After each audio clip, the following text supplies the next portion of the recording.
Hello, fellow Crusaders, and welcome to the Decades of Action. My name's Sean the Lost Crew. With me, as always, is Brian Michaels.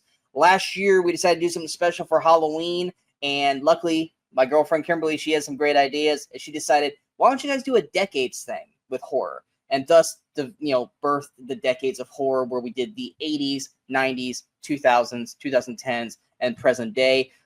It was very well liked for most of the people who watched them, more so the early 80s, 90s, and 2000s and the present day stuff. But we decided we should probably continue this. Let's do action. Let's do comedy. Let's do animation. Let's do all this stuff. And we are deciding to do action next. So all through the month of April, we are going to drop an episode a week going through the decades of action. And I will just say this. This has been some of the hardest internal negotiations, trying to figure out what to rank and where to rank and what I'm leaving off the list. I had to literally have conversations going, okay, this movie's a 5-star movie for me, but it's probably more fantasy than action. I'm going to take this off. Or yeah, if I did comic book movies, they're going to take the whole list, take comic book movies out of the equation, just strictly action. I had to do some deep internal negotiations with myself to rank these. Brian, was it as hard for you as it was for me? It really was. I mean, I the 80s alone, I think there were so many, and when I get into 90s, it's gonna be impossible for me because that's like my favorite decade. 90s was the hardest. But it comes down to you're finding the nitpickiest things. Like you said, there's ones where I'm like, well, maybe that one's not really action as much as sci-fi, so I'll take that one out and maybe we'll do a sci-fi one down the line and I'll include it there, because you're trying to find reasons to cut things so you don't have to be cutting it because you're ranking one above the other just because of some technicality. And so it really does come down to that. Now these things that we always do, we're going to do our five favorites for every decade. With one honorable mention if you want it. We're going to keep it limited so we don't, because otherwise, if we did everything we wanted to talk about, these things would be 3 hours long. 90s, I could have a top 25 and right. Still reading something else. But just because we love movies doesn't mean we have to talk about every single one. So we are going to limit ourselves to 5, maybe one honorable mention if you want it. Then we're going to have our 3, underrated films or films that more people should see, and then we'll have our 3 overrated films, just as we did in I thought it was 5 faves, 5 underrated, and 3 overrated. Oh, it's gonna make it so much harder for me. Oh my god. Okay. I'll but again, you can have if you want one honorable mention in each of the other categories as well. Okay.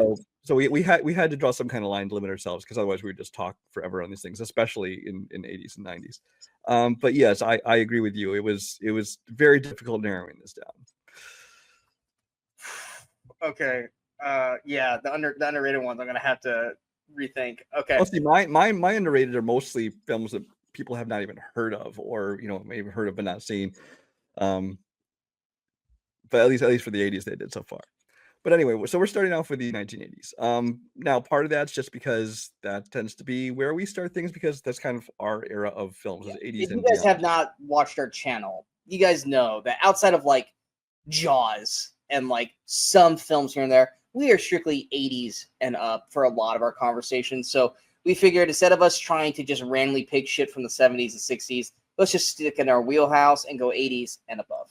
Well, and also in this category of action, it became kind of a smart place to start it, because pre-80s action movies weren't even really kind of a thing. There was the occasional, crime action movies like Dirty Harry, Bullet, French Connection, but even those were they weren't all out action. They were kind of crime dramas with some action scenes in them. You had westerns, you had war movies, things like that, but there weren't really action movies as we know today. But the 80s kind of is where kind of all that changed. I mean, the even in the early 80s, they were still kind of like First Blood came out. That's kind of the movie that kicked off the whole Schwarzenegger and Arnold and Sylvester Stallone thing, where they're all kind of playing the one man unstoppable army. But even First Blood was actually considered more of a drama. I mean, at the time it came out. Raiders of the Lost Ark. First Blood's not even in my rankings, because First Blood's not in my eyes like that. Yeah.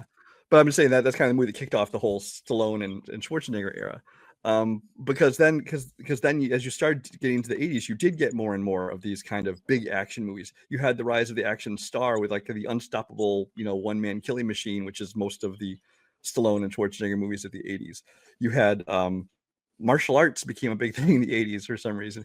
Now there was overseas things like Jackie Chan and Jet Li were starting to kind of break out, but those didn't come over here till the 90s at least.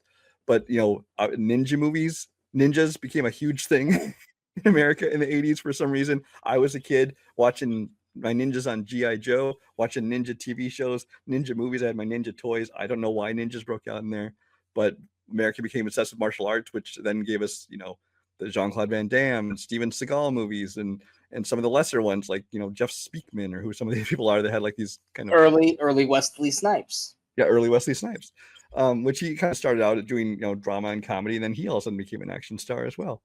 So the 80s kind of just became kind of it seemed like the clear point to start everything at. Yeah, and like I said, I was born in 85. So when I granted, movies were around when I was little, but it wasn't until the 90s for me when I was actually like paying attention to the stuff. Now, it doesn't mean I didn't watch these movies when I was like, my parents didn't have these movies on when I was like little, but I was fucking little. I don't remember that shit. But it wasn't until probably 92, 93, Jurassic Park, basically, when I actually started paying attention to movies and what they were. And that's when I started to like go back and like watch these movies again and have a different kind of understanding of it. I mean, there's so many. I mean, Indiana Jones was in my house, all the time because my dad was a huge Indiana Jones fan. Did I watch them, for the action, when I was a little kid? No. Watching them today, they're a little bit different. I can appreciate them a lot more. So for me, I'm more of a 90s action baby than the 80s, just because my brain didn't comprehend this shit other than explosions kind of thing. So my list is probably going to be different than Brian's to a point. And like I said earlier, like compartmentalizing, like especially when we get to like the later decades and stuff like that, is like you are very fond of a lot of these movies where you're like, oh man, there's really like one big action scene in that movie. And like this movie's like all action. And so you have to kind of figure out where to go with it. But yeah, the 80s is definitely where we got that the action hero, like you said, the one-man army or group, army group. I mean, like I said, the Schwarzenegger and the Stallone, you had Cobra, you had Conan, you had so many of those movies with those two. I mean, they were iconic for a reason. There's a reason why when Last Action Hero came in the 90s, the reversal of Stallone and Schwarzenegger was a joke, but it hit for the movie fans because it was like, yeah, that changes the whole trajectory of the 80s action going into the 90s. And like I said, ninjas, like at late 80s, we had Teenage Mutant Ninja Turtles. And that started to come up into play, in cartoon and eventually into live action films. But yeah, I mean, mostly with the 80s, a lot of people will give the credit to Michael Bay for being the explosion man. 80s is where explosions really started to fucking kick off. Because most of the time with explosions... Besides just action movies becoming a thing, kind of the action blockbuster is what it's the 80s when it really blew up. I mean, you had the franchises starting everything from Batman, if you are talking about superhero movies, to the Lethal Weapon movies and all these kind of things. And it kind of exploded. I think a big part of that too was that the 80s was with the rise of VHS, with home video, and people could get these movies that and watch them over and over and over again. And the kind of thing that most people want to watch is just kind of pure entertainment, and that's where action blockbusters.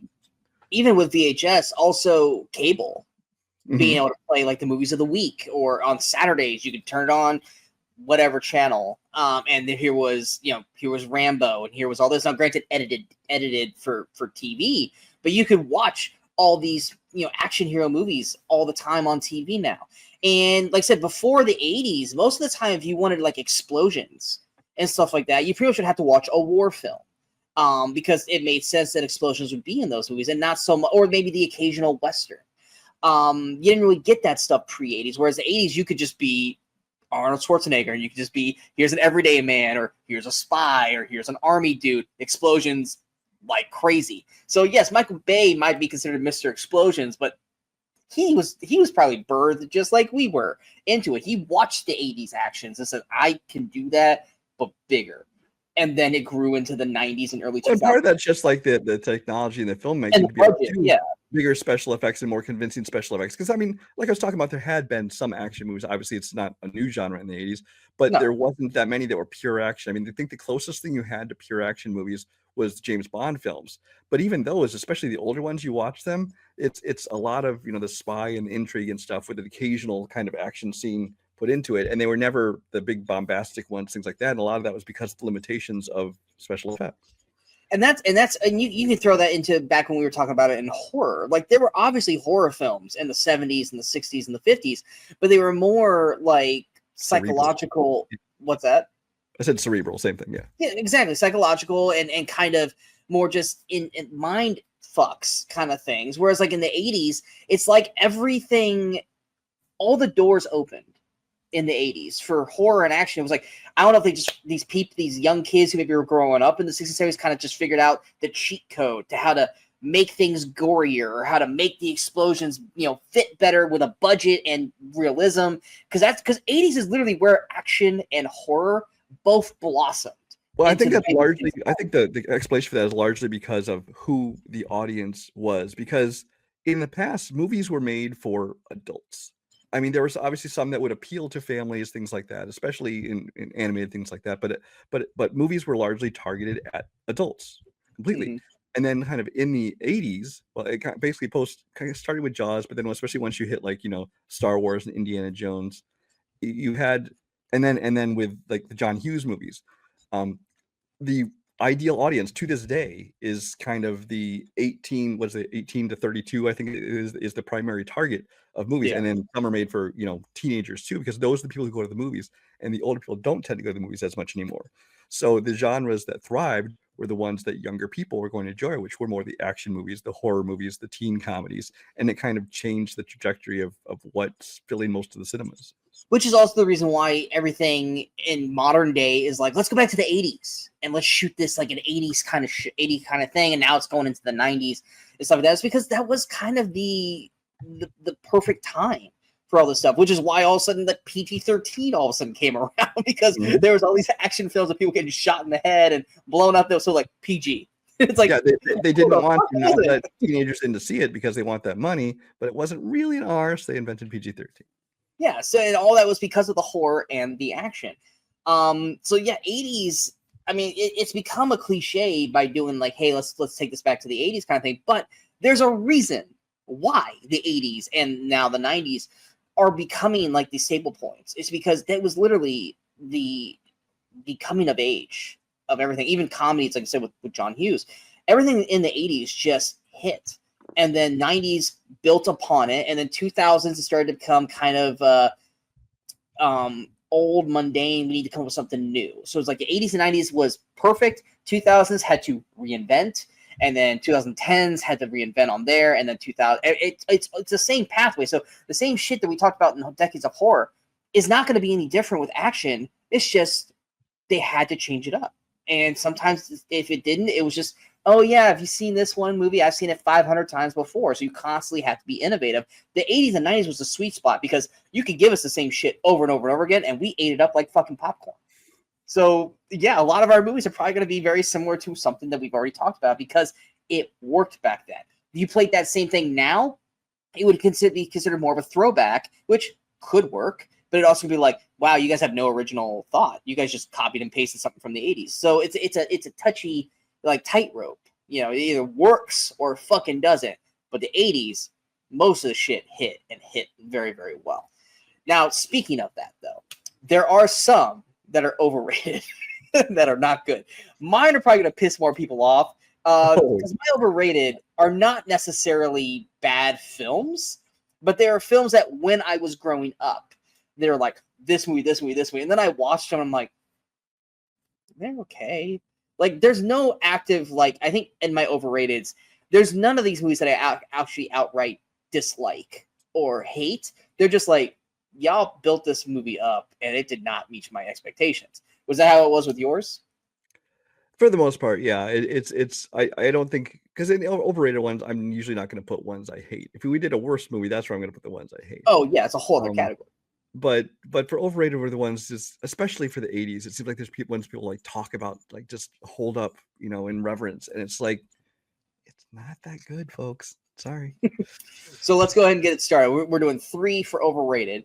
Let's go ahead and start with you. What was your and these are we ranked them, but in all honesty, I don't think there's a particular like order for me, especially with these. Like when it gets to faves, it becomes more of an order. But Yeah, for the other two, I didn't even really rank them. I just kind of listed them. Okay, so let's go ahead and start with over. So yeah, which one should I go first? You know what? I'm going to say this one.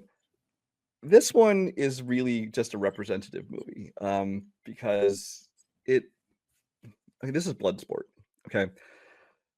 Bloodsport, and it's really just all Jean-Claude Van Damme movies. Honestly, I would have said Steven Seagal movies. Most people realize Steven Seagal sucks, so he's not really overrated. Wait till the 90s. Wait till the 90s. In the 80s, people love Steven Seagal, which I don't know why. But people still love these old Jean-Claude Van Damme movies like Bloodsport and Kickboxer and some of these things. And it's just like they aren't that good. They have bad acting. I find the action to be very, very stiff and not very convincing. The action choreography, it just kind of looks fake. There's lots of slow-mo and things like that. And he's not a good actor, obviously. Like Arnold Schwarzenegger, has a thick accent and is not delivering dialogue the best, but Jean-Claude Van Damme somehow manages to be even worse. And these are the kind of movies I would write off.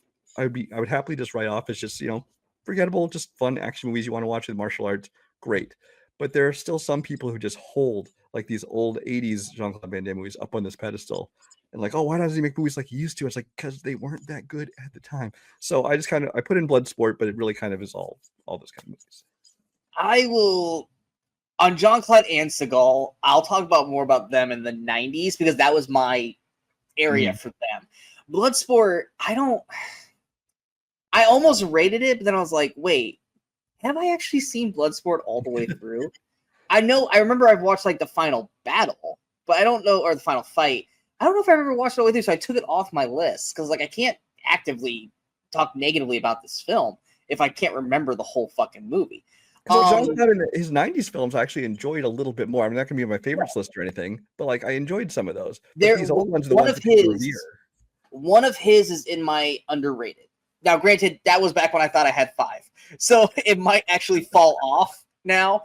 But actually, now I'm looking at my 90s underrated. It's definitely going to fall off, which was The Quest. I actually really enjoyed The Quest. I've never seen that. It was kind of like a Mortal Kombat, kind of thing. Best fighters in all the regions come and they fight for this giant like golden dragon, and it's got like Roger Moore and some people. Like it's a fun schlocky 90s one. But now that I know that I only have 3 underrated, I'll say that now. The Seagal I'll definitely be talking about in the 90s for this particular category. But for me, overrated in the 80s, and it was one of those where it's like these were always on, but I never felt like, much like Bloodsport, like, did I ever actually watch these movies all the way the fuck through? And all of my overrated are sequels of previous films that are iconic. Now, granted, my number 1 overrated, which I said not necessarily my number 1, the original film would have been on here, but it was actually 79, so I took that away. And that was Mad Max Beyond Thunderdome. Mm-hmm. I remember going back and rewatching all the Mad Max films before Fury Road came out. So I was like, I've never seen any of the Mad Max movies. Mad Max is not good. It's not good. The second one is tolerable. It's fine. And Beyond Thunderdome is just like, yeah, okay, this feels like a franchise that just doesn't really know what the fuck it wants to do anymore. Well, Beyond Thunderdome, I will say, I think it had great parts to it, like the whole thing with the actual Thunderdome and things like that. I thought were fun. But then they went into the whole like Lost Boys subplot, and that kind of just took it off. Yeah. Yeah. So it's one of those where it's like anything Mad Max is considered top tier action for me, that I've heard, and I've never. It wasn't until Fury Road and then Furiosa came out where I was like, now I get why people love Mad Max. The Mel Gibson ones did not work for me. So yeah, Mad Max Beyond Thunderdome was definitely an overrated for me. My last 2 are in the same franchise. I might just talk about them together. So why don't you go ahead and go with your last 2 for overrated? All right, my other overrated one, I'm going to go with.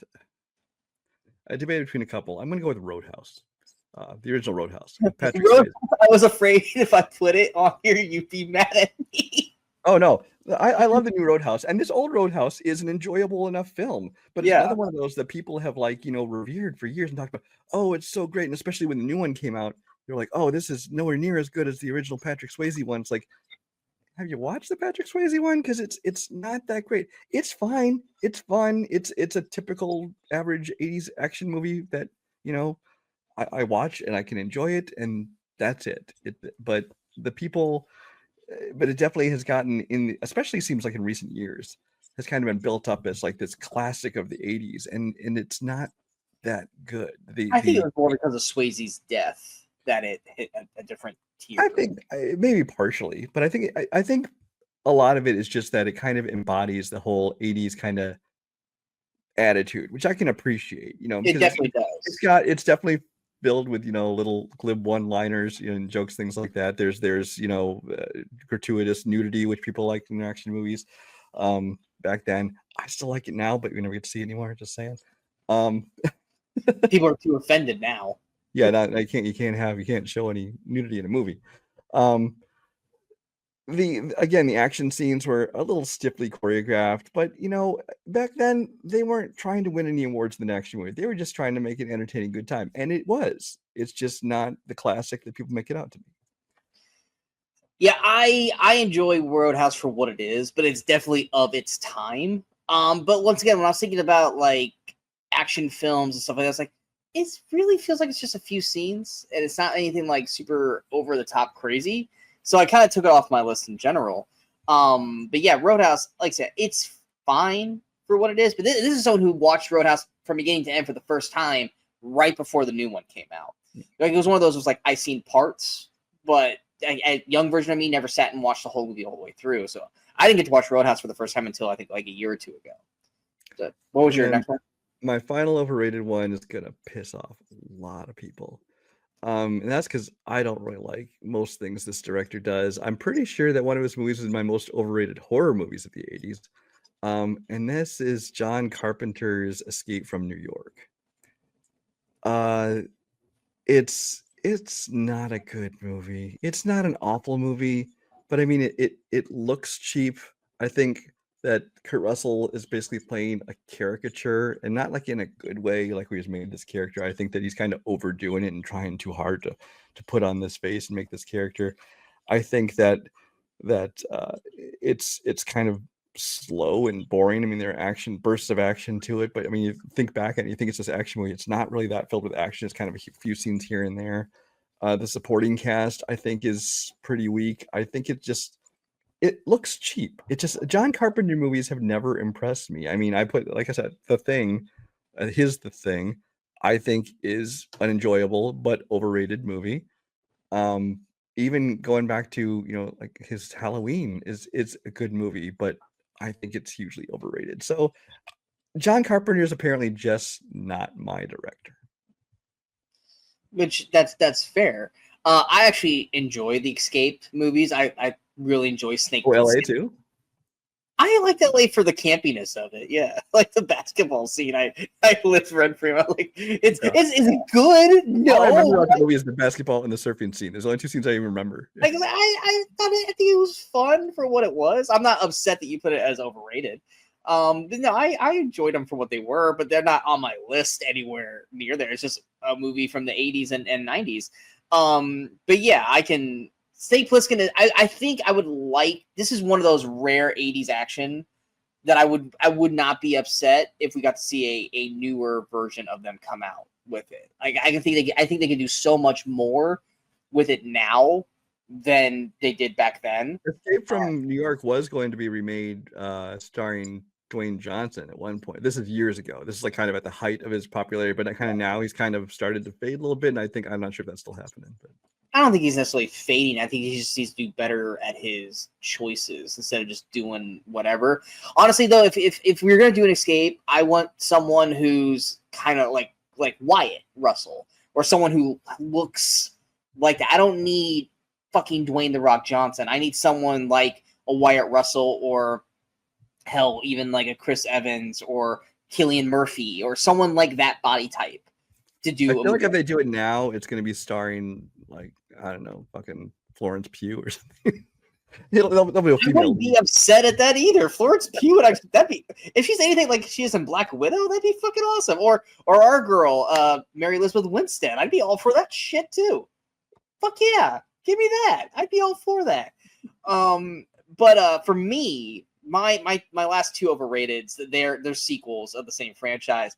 And I know this is probably sacrilege, and how dare you bring these movies up as overrated, but they just never really did. The franchise to me didn't really hit me until like the fourth film, because I think that's when they really like delved into it better.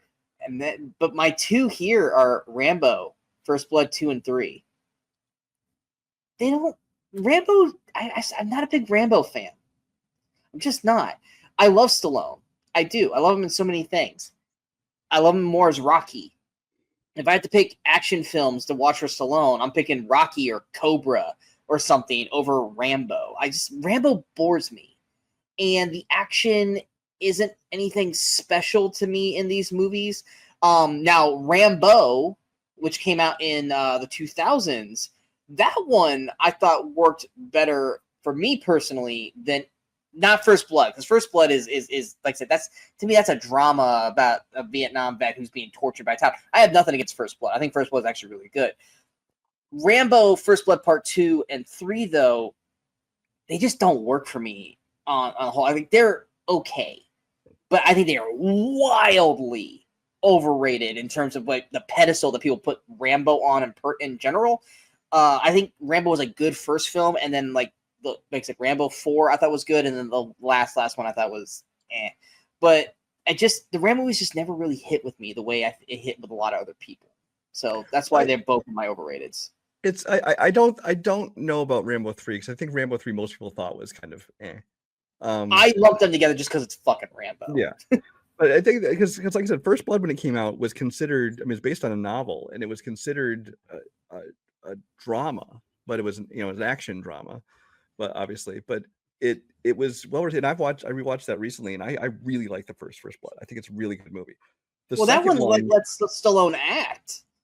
Yeah, and the second one is where they kind of transformed it into, like I said, that was one of those kind of movies that kind of, as it became the one-man unstoppable army kind of thing that they did for the rest of the decade with Cobra and all these other movies. I think that Rambo First Blood Part 2 kind of became kind of the poster child for just dumb bombastic action. And at the time it clearly was. It was written by James Cameron.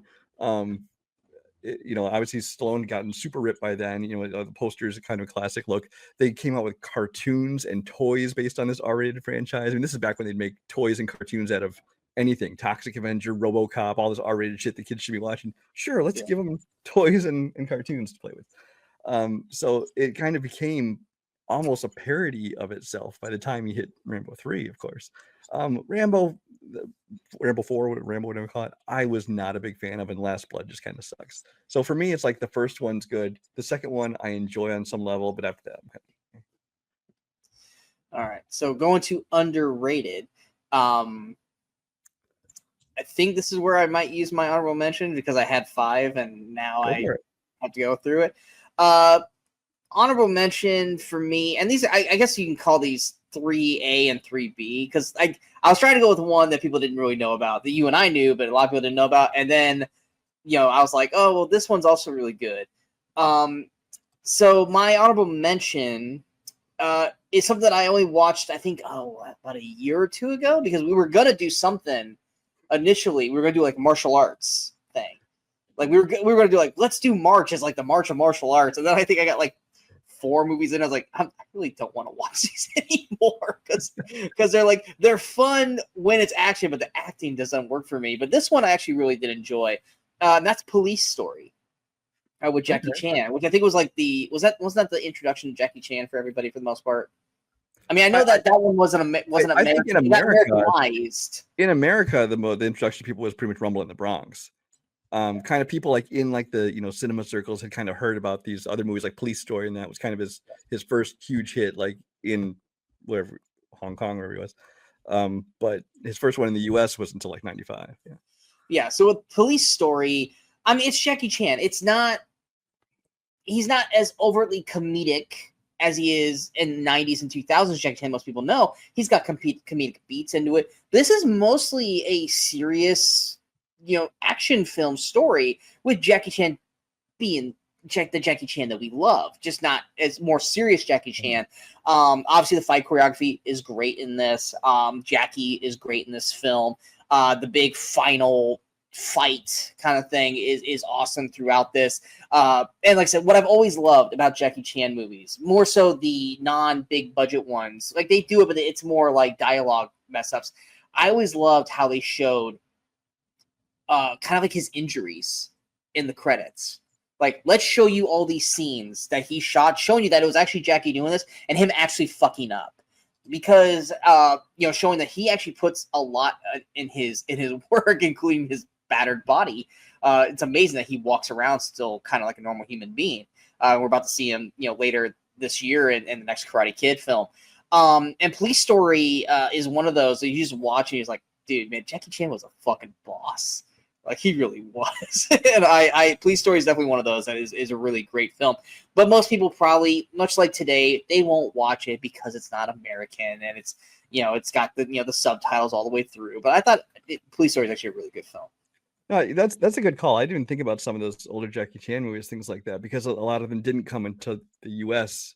until the 90s, and often like Police Story 3 actually came out in the U.S. as Super Cop. It was like his second release after Rumble in the Bronx. Yeah, I was not a fan of Police Story 3. but I'm saying a lot of people that weren't familiar with movies only became familiar with them later on, like in the 90s when they came out. But yeah, some of those old 80s ones, like I remember Legend of Drunken Master, and 1 and 2, especially 2, is Drunken Master 2 is a ton of fun. And I think once he hit Police Story is kind of where he kind of found his niche of the balance that he wanted to do of kind of the action and the comedy, and it's just like amazing, stunt work in fights. And so that's a good call. I didn't think of that one. Yeah. Good pick. Do you have any honorable mentions at all, or no? I just came up with 3 for this. Okay, so go with yours. So my number 3, I almost thought you were kind of going here, but I would been surprised if you did, because you talked about, there's this movie we were going to watch. It's martial arts because we were going to do this thing, but we ended up not doing it. I thought you were talking about an episode we almost did of Cinemasochism for Miami Connection. No. I remember we watched it, but we didn't shoot the video. Right. We were going to do this episode of Cinemasochism, and then I think I was just really busy at the time, and so it kept getting delayed to the point where like I barely remembered what I'd watched. Cinemasochism got canceled right before we did Miami Connection. We were like, do we want to do this anymore? No, okay. And Miami Connection just never happened. Yeah. But Miami Connection it's a bad movie. Okay, it's some dude had some money and decided he wanted to make a movie, and he got people together, probably mostly friends, things like that. The acting is horrible. The dialogue is horrible. The plot is horrible. Really, at a filmmaking level, it's just a step above The Room. But it's also fucking entertaining as hell, especially if you watch it with like some friends, get some drinks or whatever, sit around and watch this movie. It's actually quite a riot. And I think more people should watch it in that kind of environment, knowing that it's going to be basically a mystery science theater kind of event, because this movie is a ton of fun. It's basically this a rock band made up of these guys who are also martial arts students.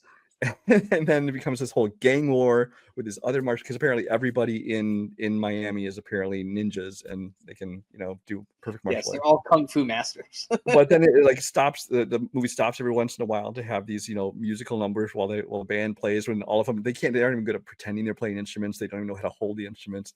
But I'm going to tell you going in, this is a bad movie, but it is a hilariously bad movie. And I think if you watch this with some friends, you'll have a ton of fun. And so that's why I put this one as underrated, just because I think more people should watch it.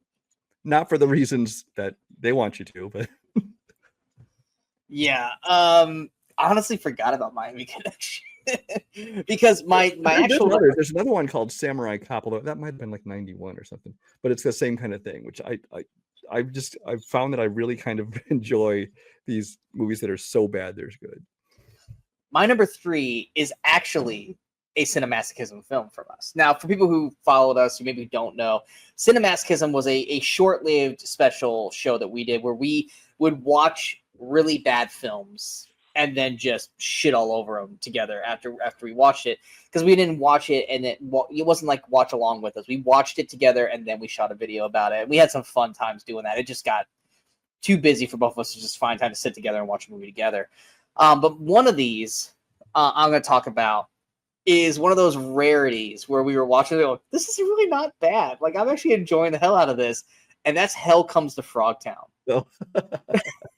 This is a movie. I remember I was listening to some wrestling podcast, and they were talking about this movie, and it stars Roddy Piper, and it's in the future, and like there's these like reptile creatures, and like man is not really like much of a thing, and then here's Roddy Piper, and he's like this serial rapist. They like break him out of jail because he needs to impregnate all these women to try to save civilization, and then there's all this. I was like, what the fuck is this? And I asked Brian about it. He goes, oh yeah. He's like, I don't know if I've ever seen this. Like, we were so doing this. Oh no, I had seen it. I didn't remember a whole lot about it, but I had seen it because I remember at the time, because that was back when I was like really into wrestling, back in like the kind of Roddy Piper and Hulk Hogan, all kind of the early WrestleManias. And I remember WWF magazine even had like a whole thing about this movie coming out starring Roddy Piper. And then I think I finally saw it, and I'd seen it a couple times since then, in like the late 80s when they had I just remember the USA Network had USA Up All Night. They played these kind of movies, kind of just cheesy sci-fi or action movies, whatever, which are kind of the precursor to Mystery Science Theater. They weren't commenting on them, but they would show these kind of cheesy movies. And I remember seeing it back then, and I had forgotten about it until you brought it up for this. I'm like, oh yeah. Well, when most people bring up Roddy Piper, they all think of They Live, which is a good film. Hell Comes to Frogtown is just the premise of it all is fucking insane. And I remember us both watching this, like, ready to shit all over this movie. We're like, I'm actually having a fun time watching this movie. This is a lot of fun. And yeah, I'm not going to call it a good movie, but I enjoyed watching it. Yeah, like, I enjoyed it. It's definitely something I'd say, like, you guys want to watch some weird-ass shit, watch Hell Comes to Frogtown. Now, on the action spectrum for the 80s, is it something that's, like, you guys have to check out this action film? No. In terms of, like, just straight weird and fun, but not necessarily great. That's why this is like I put it in my underrated. Now, my other underrateds, they're actual like action films. But I was going through my list, and I saw Hell Comes to Frogtown. I'm like, you know what?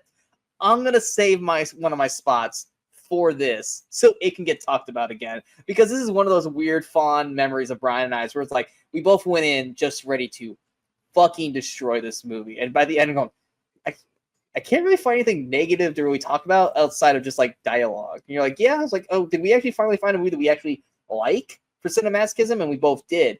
Yeah, it's not going to break the mold. It's not going to be like, oh my God, I can't believe I finally watched this. But it's a nice throwback to Roddy Piper in the 80s. Literally, they just let Roddy go. Like, they didn't take the physical leash off him because he has a leash on in the movie. But they took the proverbial leash off of him and said, Roddy, you go out there, action, go do your thing. And he had so much fucking fun shooting this movie. It was a lot of fun watching. What was your next one? My next one I'm going to go for is, this is kind of I don't know if this one would qualify. I mean, it listed as action as a genre in it, so I went ahead and included it. It's kind of action for kids, and this is a movie called Cloak and Dagger. Cloak and Dagger is a movie starring Henry Thomas, who is Elliot from E.T. Dabney Coleman is in it. Other than that, there's not really any names in it. William Forsythe, a couple other people. But this is basically, this kid is obsessed with these video games called Cloak and Dagger. He's got this overactive imagination. He's like an 11-year-old kid, and he has this basically imaginary friend who is the super spy played by Dabney Coleman, who kind of appears and kind of helps him through, and he gets caught up in this real life espionage thing where someone had replaced a game cartridge with something that has like some secret military secrets or something. I honestly don't remember the exact details of it, but there's people out to basically capture and kill or whatever they need to do to Henry Thomas's character to get a hold of this thing, and he's using his imaginary friend of Dabney Coleman to try and help him escape. But it's a movie that's like, it's kind of like the spy thriller version of Goonies, where it's like taking a genre like action, but then making it accessible and enjoyable for kids. And it's a light movie. It's actually parts of it get a little bit darker than I expect for a movie like this. But it's a fun movie, and it's one that I think, unless you're like me, a kid that was like basically this age in the 80s, a lot of people haven't even heard of this movie. And I just think it's a lot of fun. Yeah, I was just looking it up while you were talking. I was like, I had no idea what this fucking movie is. But then I saw pictures. I'm like, I feel like little memory glimmers popping into my head, but I definitely did not know what this movie was. But yeah, I definitely saw like the poster. I was like, this looks familiar, but I never knew what it was called. But yeah, that's definitely one that probably most people don't know. No. And then here I come with naming two movies that everyone knows about for my underrated.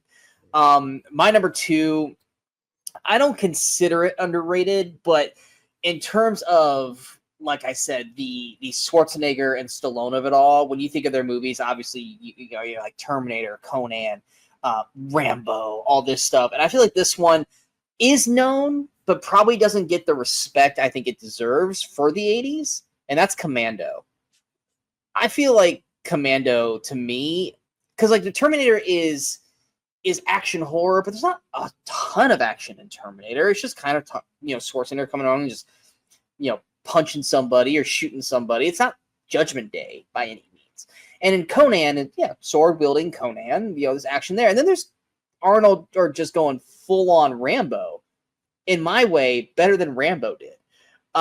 You just have this military guy who is it's his daughter, I believe, gets kidnapped, and he just goes, Alyssa Milano, and he just goes full on, revenge to try to get his daughter back, and it's Arnold literally doing what Arnold does best: fuck shit up, blow shit up, kill motherfuckers like crazy. There's another Arnold movie that I'm going to be talking about a little bit later that is the epitome of Arnold in the 80s. But I feel like Commando, I think, gets kind of just like not melded in, but kind of just gets kind of overlooked over all the other Arnold stuff. And I've always enjoyed Commando. It's got the schlocky, like he kills the final guy and he has like a nice quip at the end. It's Arnold at one of his 80s best. It's not his best because we're going to be talking about that one, but it's right up there. And I feel like a lot of people overshadow Commando. Yeah, I think Commando does have a pretty good following, but it does get overshadowed by his bigger, like his franchises, things like that. But it's I think Commando, kind of like Rambo First Blood Part 2, was kind of the one that made Stallone, Stallone from the 80s. I think Commando is kind of the one that solidified Arnold as the Arnold that we would see for like the next decade. This is where they kind of started putting in like the one-liners and things like that. And he was, obviously super buff, larger than life, and so it kind of became the epitome of what he would be for the next 10 years. What was your next one? My last one is a movie called Never Too Young to Die. Now, are you familiar with the movie If Looks Could Kill, starring Richard Grieco? I've never seen it, but there's a kid who's on a field trip to Europe, and he gets caught up in a mistaken identity, and they think that he's this spy, this super spy, like a James Bond type thing, but because he has the same name as him.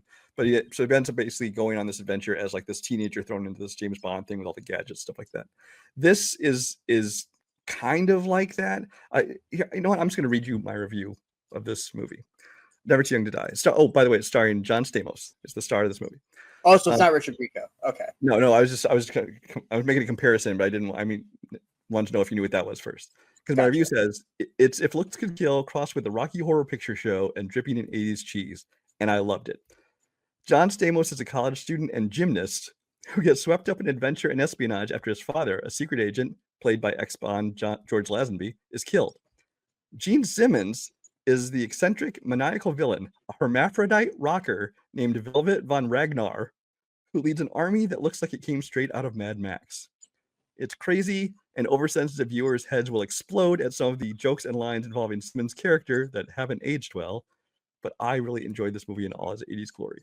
This is another one that I really enjoyed. I'm not going to call it a great movie, but it's total 80s cheese, and I loved it. And there's all the kind of things you could not do in a movie today, like have the hermaphrodite villain, and he's eccentric at one point. He's like coming on to John Stamos' character, and it's just and the fact they have him like be a gymnast, so it's not quite like Jim Cotta levels where he's like doing flips to beat the enemies, but it's a movie I'd never heard of until about 2 years ago when I heard a podcast, Junk Food Cinema, talking about it. I'm like, I have to check this thing out, and I had a ton of fun. So again, not a great movie, but one that more people should check out and decide for themselves. Yeah, I'm looking at the pictures right now, and There's this one actor in here in the pictures. I don't know who he is. Kind of looks like Little Richard. He's got the hair and everything about it. Yeah, this is. It also has Vanity in it. It has Robert Englund in a small role in it.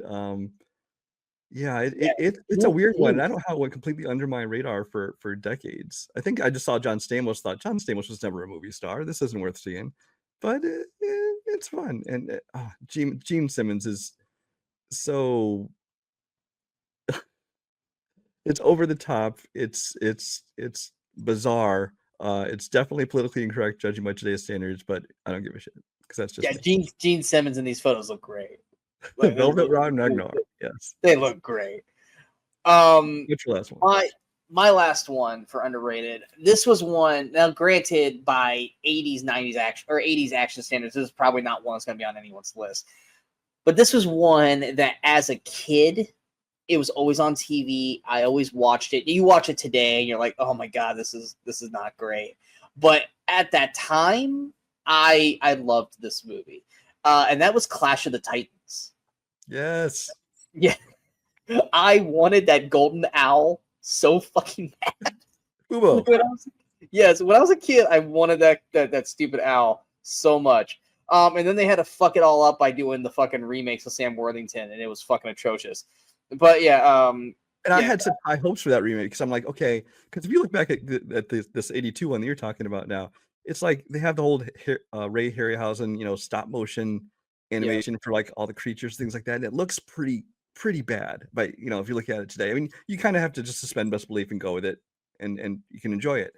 But I'm like, oh, they can redo this in modern day. They have all the special effects available to them. Everything can look great, and it's like, no. It lacked any soul that the 80s one had. It had no soul. Sam Worthington is kind of just a vacuum of charisma.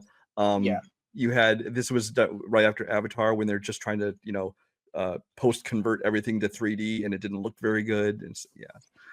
But yeah, the 1981 one is iconic. I loved the Medusa fight scene. The Kraken. I also loved the even the scenes, non-action scenes, where like all the gods are like looking like at a model and they're looking down and they're like the little figurines. Like I just loved everything about this movie. And like back then, you had like the Sinbad movies and everything where like you fight the skeletons and all this shit. And like by today's standards, yes, it looks very rough. It looks very, but back then this shit looked cool. And Clash of the Titans was always one of those ones that I could always go back to and go, man, I watched the shit out of this movie when I was a young kid. And I enjoyed the hell out of it. And it definitely deserves to be recognized. Because like I say, you think of Clash of Titans now, our age, we think of this one. Most people, they think of the Sam Worthington piece of shit one, and then its sequel, Wrath of Titans. But the 1981's Clash is so fucking good and deserves more love than what it gets. I agree. Now we go to our faves. What's that? This was rough. Yeah, this was very, very rough. I had to compartmentalize so many subcategories. I feel like 80s was probably the easiest for me, but it was still very, very hard. But I'll go ahead and get my number 5 out of the way. Do you have any honorable mentions?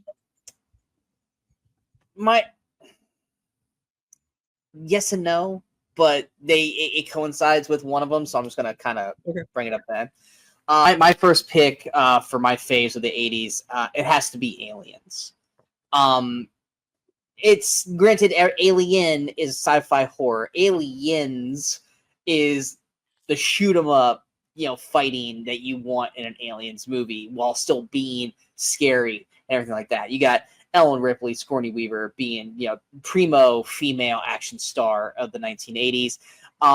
You've got it's always iconic in my brain, but you have the big fucking like turret gun thing. I fucking love that gun so goddamn much. Yet everyone just being epic badasses, and of course Bill Paxton. Game over, man. Game over. I love Bill Paxton so much in this. But you got I can hear the sound effects of the guns all the way through. And then of course you have the epic battle at the end with Ripley and the Queen. I love Aliens so much, and so it had to be on my list. Are there probably some bigger high caliber action films in general for me, yes. But in terms of my ratings and the action and what we did get with this, Get Away From Her, You Bitch is right up there in my top tier for face of the 80s. Aliens did not make my list. I didn't think it would. Well, the thing is, it absolutely would. It's a top 5 action movie of the 80s. But it's like when I'm trying to narrow it down, that's when I'm like, well, let's just call that one more sci-fi and put a pin in that one because I need to find reasons to cut this list down. And so that's the only reason this isn't on my list. I'm gonna give I have a honorable mention first, and that is Young Guns, because I knew Young Guns was gonna be on your. I figured it'd be underrated. I knew it was fucking gonna be on your list. I don't think it's underrated. I mean, it's a movie that doesn't get talked about a whole lot now. Although now they're apparently making a 3, which make all your old guns jokes, things you want. I don't think this needs to be made, but whatever it is. But Young Guns 2 is 1990, so I can't talk about that one.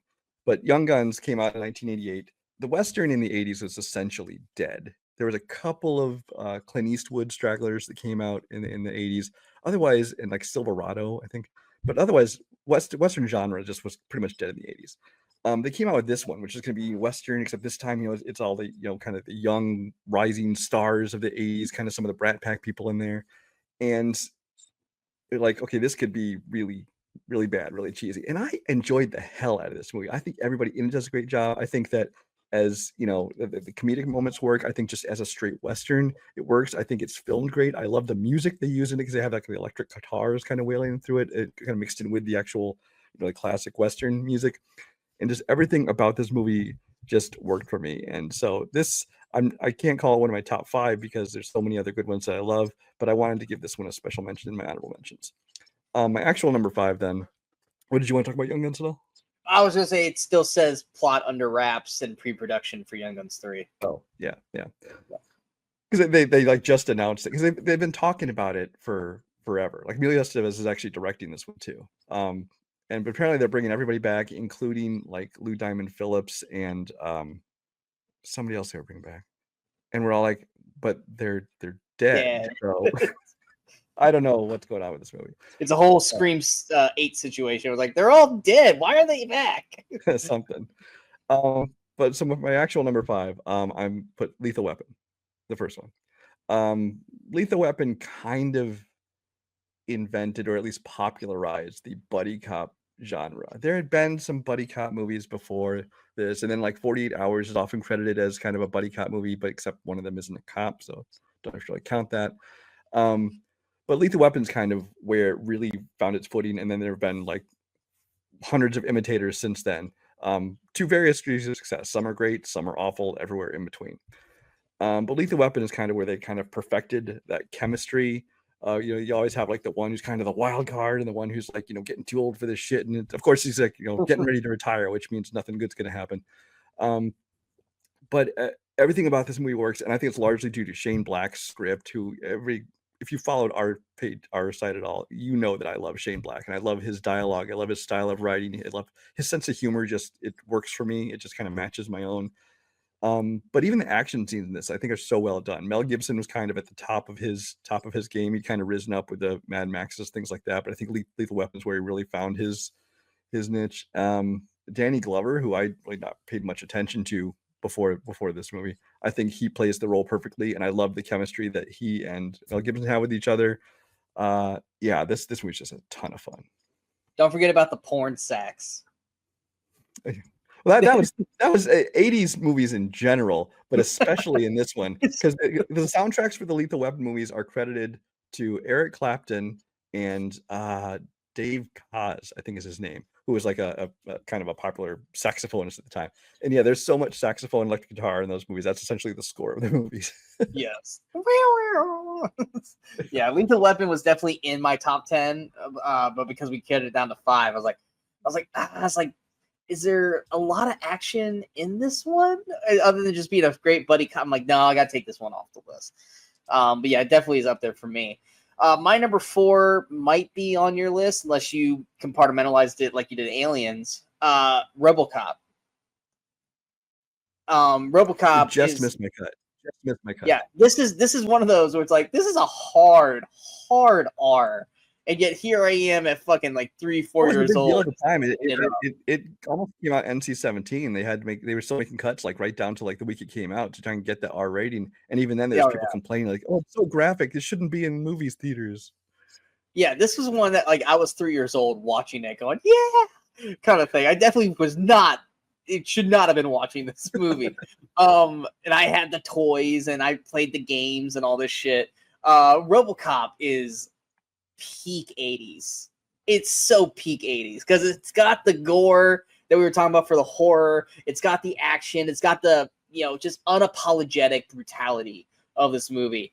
And just like in the 80s, it wasn't about, it's a cop who gets fucking destroyed and they put him back together and make him a RoboCop. And he basically just goes around and fucks people up. There are still people who I think either don't understand just how awesome this was in the 80s and then like pale imitations for the sequels. Like they're okay, but they're not great. Well, they also, especially, I think by 3, they were already watering it down to PG-13 because, like I said, they had done cartoons and toys. It's like, well, let's appeal to the kids. Like, well, no, because then everything people loved about the first one is now gone. Was the third one the one where you got the fucking jetpack? Or did he have that before? I think the third one had the jetpack, and he also fought the robot ninja. Yes, he did. He fought the robot ninja. I was just, this is so stupid. I told the ninjas were everywhere in the 80s. Yeah, the first one though is iconic. Yeah. And there's oh god, it has nothing to do with the movie, but someone made like it's like a Funny or Not or Funny or Die kind of thing where it's a RoboCop scene where you just keep shooting everyone in the dick. That's actually there was a project people made where like I don't know where it started on the internet where everybody took a scene and just like remade it at home. They remade this scene and they made I think it's called like My RoboCop Movie or something like that. And they put them together into this full like movie just basically made by people at home for fun. Now some of them were just people doing just low budget filming the scenes themselves, and other people like that one took the scene and just had so much fun with it because there's one shoot somebody in the dick and then start shooting everybody in the dicks. I love that scene. It's so fucking funny. But RoboCop brought us some great humor in the 80s. But at the base of it all is a fantastic action sci-fi film. So definitely in my number 4 there. What was your next one? My next one is one I almost cut for the same reasons as Aliens, but I left it on here, and that's Predator, the other one. Predator. My number 2. That's my number 2. Right. So Predator, I left on the list because while you do have a sci-fi character in your antagonist in this movie, it takes place completely on Earth. It's all Earth, weapons and things like that. So I consider it basically an action movie that has a sci-fi villain in it. Whereas Aliens is kind of like on another world. It's all aliens. It's all futuristic tech, things like that. So, but Predator I decided to leave on here because it really feels like, I mean, you could have made this movie with just something else besides an alien. It still would have been just as entertaining because what I love about this movie, while the Predator is cool, especially the whole the look of him and the whole infrared vision, all that stuff. I think that what makes this movie so much fun is kind of our core team excuse me, of these commandos with Arnold Schwarzenegger and Carl Weathers and Jesse the Body Ventura, Bill Duke, Shane Black in an acting role, and then I don't remember the Indian guy's name. Sorry, Native American man. But I just love this movie. It's directed by John McTiernan, who we'll talk about again, obviously later in the show. Probably both number 1. I think the action is super well done. I think it's a unique story. I love the characters they've created because I mean they kind of have all the archetypes of the different characters you always see within a team of these commandos. But the interplay between them is just so much fun. And again, Arnold was kind of at the top of his game at the time. So love this movie. See, this is why Commando was in my underrated, because I think when everyone thinks 80s action, Arnold, they think Predator, and they probably think Conan and Terminator, and even Total Recall. Was that 89? That was 90. That was 90. I feel like Commando, people just think that's Predator. When they look at Commando, it's like, oh, that's Predator. I'm like, nope, it's a separate fucking thing. Predator is my number 2. What is there not to love about fucking Predator? the dialogue, Dylan, you son of a bitch, and the fucking like, oh, that yes, the most manliest fucking handshake or high five ever. I ain't got time to bleed, and all this, everything about this movie is so fucking amazing. The Predator looks insanely awesome throughout the film. His fucking laugh at the end was like at the time, like that's a weird choice, but now it's like iconic. I also want to mention the I love the score by Alan Silvestri, which actually, if you listen to it, sounds a lot like his score for Back to the Future, but it's still amazing. Love it. I even love like at the very end where it does like, here's the cast, and it's like the 80s like sitcom. It's just like a little thing where it's like, I think it's a Carl Weathers who catches the gun kind of thing. It's so cheesy, and I fucking love it. It looks like something somebody would have made now on YouTube, like to mock it, like as a parody. The 80s TV version. Like, nope, this was in the end credits. Yeah, all of a sudden you have Arnold and the Predator both hitting the door at the same time. Like kind of, it's great. I love it. The action is awesome. It's peak blow up 80s that Commando and Rambo and everything was doing. This is the pinnacle, was Terminator, and it is what made Arnold. I feel like the upper echelon into the stratosphere, a star. Yes, Commando is like, this is what we're going to get for the next decade of him, which I was fine with. But Arnold is going to be one of the biggest names in Hollywood. And it's this movie that's going to launch 1,000 ships. It started the Predator franchise. It helped elevate Aliens to the point where we had to eventually get a crossover with them. Everything worked about this movie. Like I said, Shane Black was in it in a very small role. McTiernan just proved that he was the king of directing action in the 80s. Predator, everything about this movie is great. And I could watch this. Anytime it's on TV, I got to stop. And I got to watch as much as I can before it ends. I love this movie so goddamn much. I guess go with your next one since I just did my 2. My next one. I feel like your next one is probably going to still be my 3. Maybe. I don't know. If it's not your top 5, I'm shocked. My number 3 is Top Gun. Okay, wow. All right. Yeah. Top Gun's not in my top 5 because I didn't feel like there was enough action in it. Oh, I think there's plenty of action. It's just it's not, it's not as much like on the ground gunfire or hand-to-hand combat, but it's definitely it's aviation action. I mean, yes, there's lots of scenes in this that aren't action, but even the ones that aren't fighting, they're still having like the mock training and things like that. I think there's lots of action involved.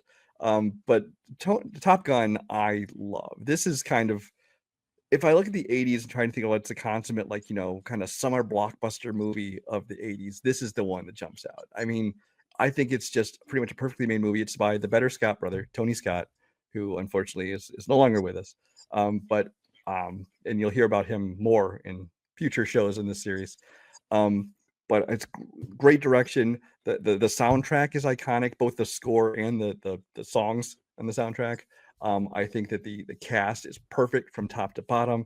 Tom Cruise, obviously, I think this is the movie that kind of made him a star. He'd kind of done some small things and he did Risky Business where he got a little bit bigger. I think this is the one that made him the Tom Cruise that he is today.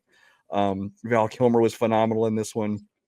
We got bit parts by everybody from, Tim Robbins is in this movie and Anthony Edwards obviously as Goose. So all the way down to the supporting cast, you have great people involved in this movie. There's just I can't find a problem with this movie. I mean, there are people who, if you maybe don't like Tom Cruise, maybe they don't like this movie because it's definitely that Tom Cruise kind of personality to it. It's a little bit macho, manly, over the top, which people who are a little too oversensitive to that might not like this. But otherwise, I don't see why people wouldn't enjoy this movie. I love everything about this film. Yeah, Top Gun. I don't think it's as good as Top Gun Maverick. I remember watching, going, it's good. It's not great. It's solid for what it is. I'm surprised because I figured my 3 was at least gonna be in your top 5 because I know how much you love it. This is where I'm cheating. I'm gonna cheat here. This is when you said I had an honorable mention. I was like, I'm gonna cheat on one of my picks, and this is what this is. I'm just gonna lump them all into one. That's the Indiana Jones trilogy. That's your 2. Okay, so you did get to it. All right.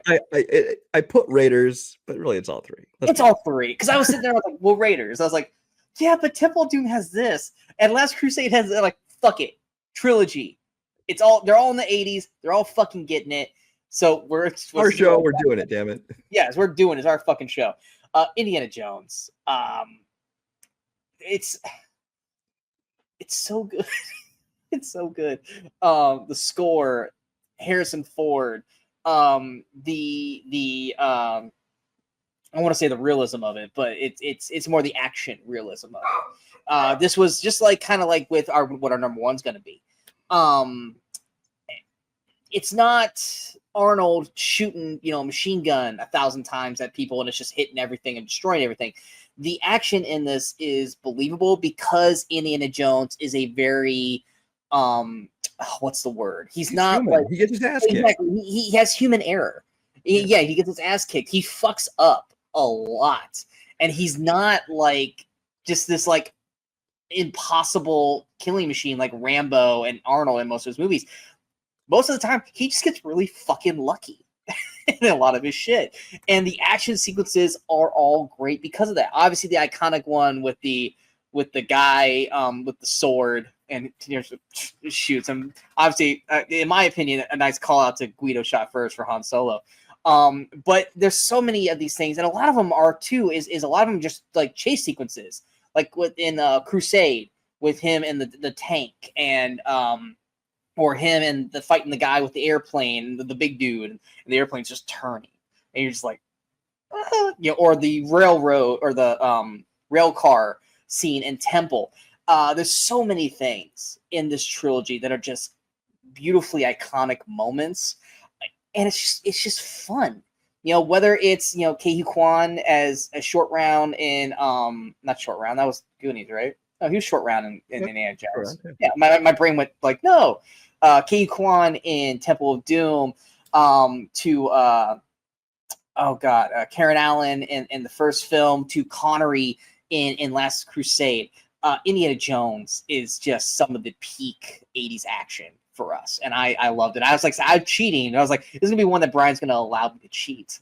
Is like throwing the whole trilogy. I already had the same cheat on here. I mean, if I was forced to pick one, I would pick the first one, just because it's kind of the one that started everything out, and it's still probably my favorite, even if it wasn't the first one.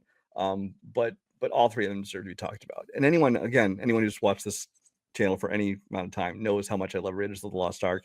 It was my number one favorite movie for decades. It still half the time is. My 1 and 2 kind of are constantly kind of in battle for who gets that spot.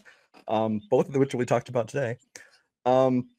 But yeah, it's perfect. They made it as a throwback to the old serials of like the 1930s and stuff, which obviously I didn't watch. I mean, I'm familiar they existed, but I didn't really know them. But it's kind of that just kind of this fun swashbuckling action. Nothing's taking itself too seriously. They really are. The stress is on the fun, which is why I enjoyed this so much. And I think Harrison Ford was perfect for it because he is just the everyman. He's not the big one-man unstoppable army like the Arnold Schwarzeneggers of the world. He's just a guy who's using his brain more than his brawn. Yes, he gets in fights and things like that, but mostly he has to find his ways out of this situation using his mind or some kind of wit or a lot of luck, as you pointed out. The iconic score by John Williams, the great direction by Steven Spielberg, the stunt work, which was at the time was considered some of the best stunt work ever done, like especially with the scene where he goes on the truck and things like that, which everything about this film and this whole series has again been copied so many times since then, and often not very good. Like right after this came out, there was tons of movies, everything from King Solomon's Mines to the other Alan Quarterman movies, and right up to like the Brendan Fraser Mummies. We're all basically trying to be Raiders of the Lost Ark, and some of them were decent, but none of them were anywhere near as good as this. This was just like lightning in a bottle. Perfect movies. They should have stopped after the third one, but they didn't. But still, it doesn't change the fact that this first one and the first three, but especially the first one, is just a perfect movie in my eyes. I think that's what they were hoping, and it's not working out that way. I mean, they still write the chorus and everything, but I think that's what they were hoping to do with Tomb Raider and Uncharted, because the video games capture that Indiana Jones like atmosphere. The movies have just not been able to do that yet. There's still time to fix that. Which all the Tomb Raider movies and Uncharted, I enjoyed those movies. They just don't hold a candle to Raiders, though. Yeah, I mean, even National Treasure in the 90s or 2000s was doing it, but without the Indiana Jones meets the intellectual Indiana Jones. like historical, intellectual, not action heavy. And Mummy definitely, yes, the Mummy absolutely was doing Indiana Jones, and it was probably the closest thing to do it correctly, of everything. But yeah, Indiana Jones is Indiana Jones for a reason. There's no topping it, unless you are our number one, which is, of course, Die Hard.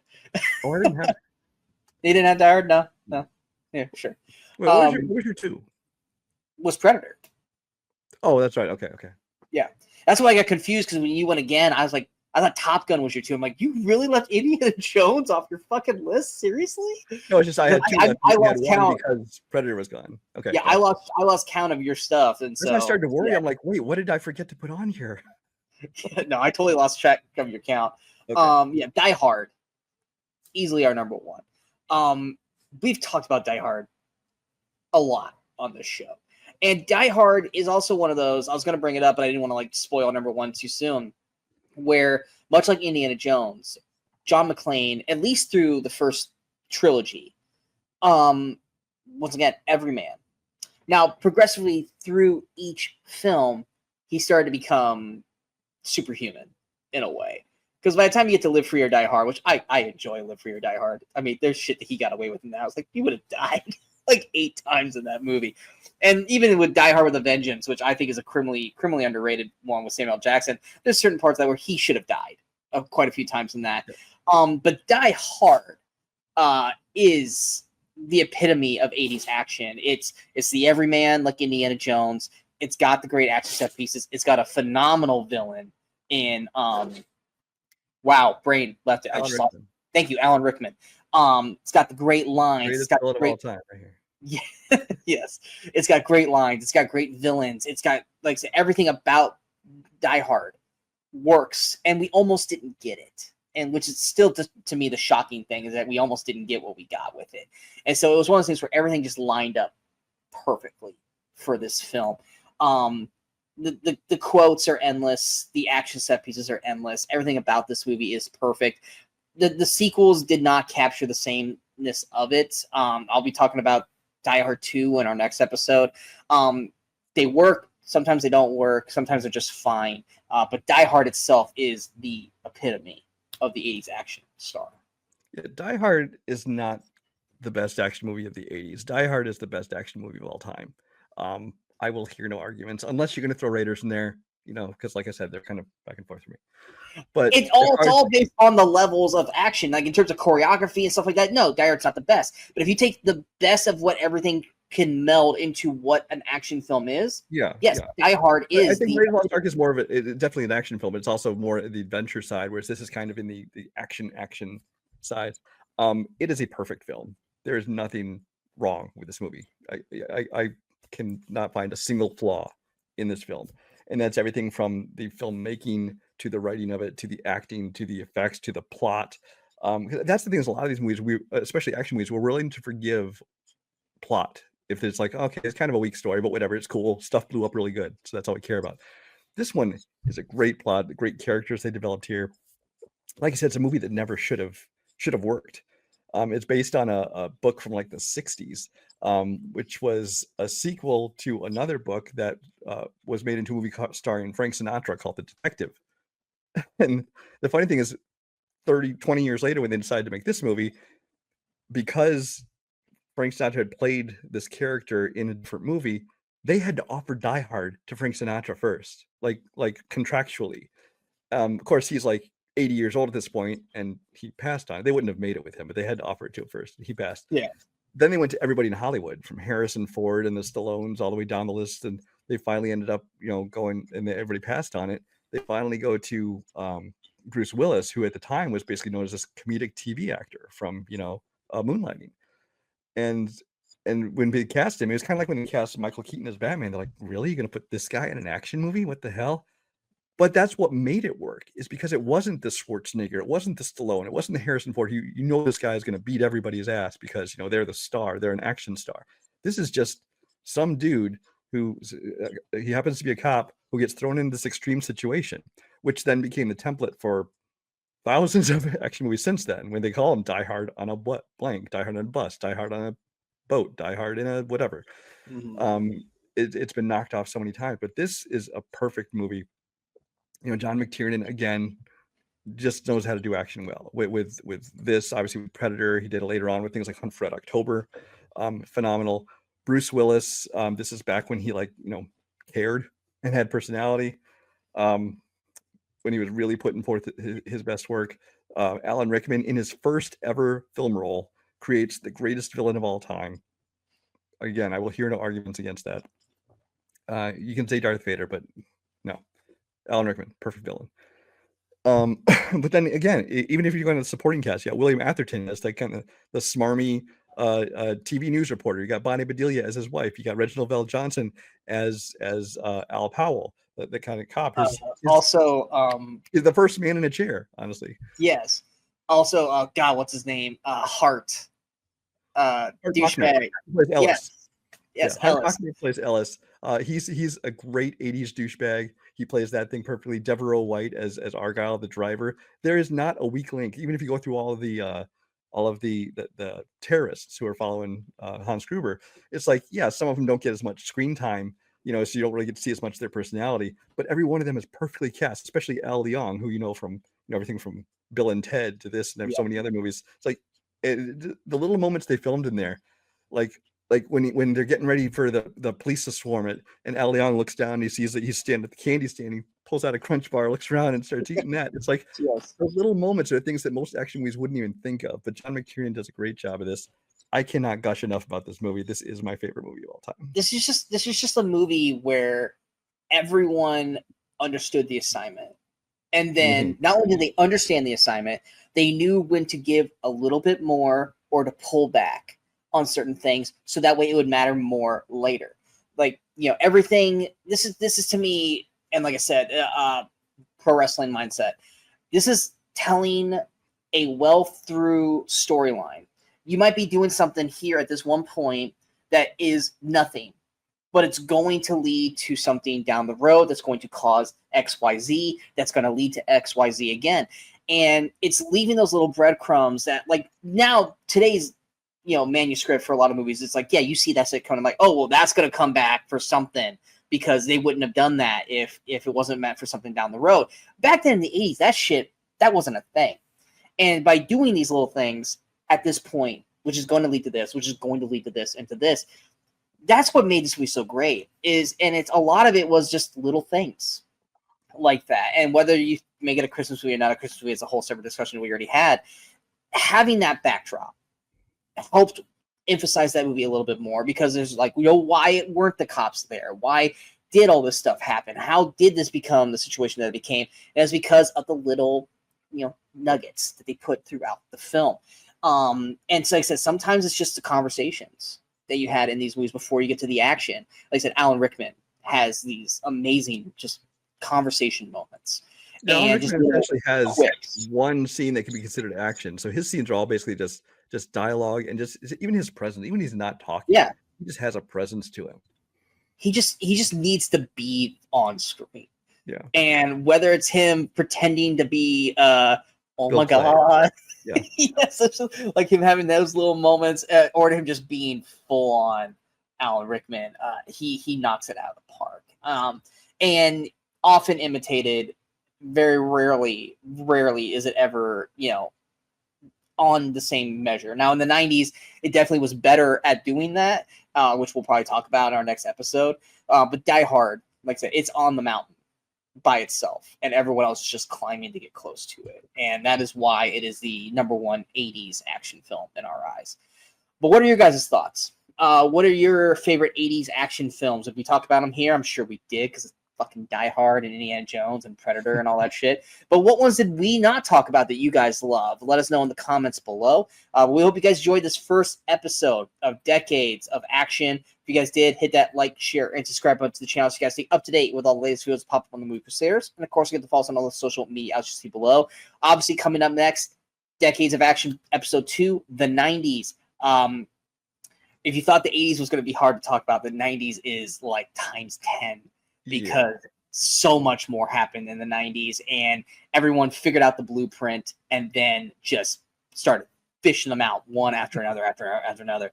That list is going to be brutal. It's going to be brutal to go through. I cannot wait for us to shoot that and have that out here for you. Obviously, there's plenty of movies coming out. We will talk about them when we get time. April is just getting ready to start into the summer season. We'll be also doing our summer movie preview at the end of the month, so be on the lookout for that. But until next time, I'm Sean Waskrug. That is Brian Michaels. We are the Movie Crusaders. In case we don't see you, go watch the movies and go have some fun.